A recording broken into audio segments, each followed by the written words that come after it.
भारतीय जनता पार्टीच्या वतीने जिल्हा परिषदसाठी आपले लाडके दादा तानाजी कृष्णात पाटील, पंचायत समितीसाठी पूनम सुजित कांबळे, दोन सुशिक्षित आणि उच्च शिक्षित उमेदवार उभारलेले आहेत। आणि राहिला विषय विकासाचा, तर विकासाचं सांगायचं झालं तर गडमुडशिंगीतल्या लहान मुलाला जर तुम्ही विचारलं तर विकासाचं दुसरं नाव काय, तर ते लहान मुलगा सुद्धा सांगेल की तानाजी कृष्णात पाटीलच।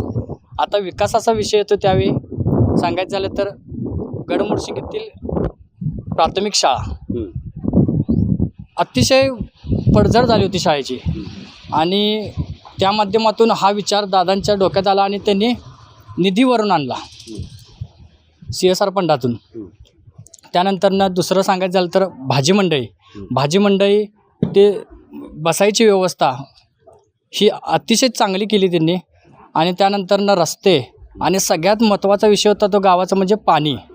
1 फुटी पाईपलाईन दादांनी दिवस रात्र कोविडच्या काळात तिथे जागून लोकांना फक्त पाणी मिळावं हा उद्देश होता, आणि पाणी 1 फुटी पाईपलाईन गावात आणली।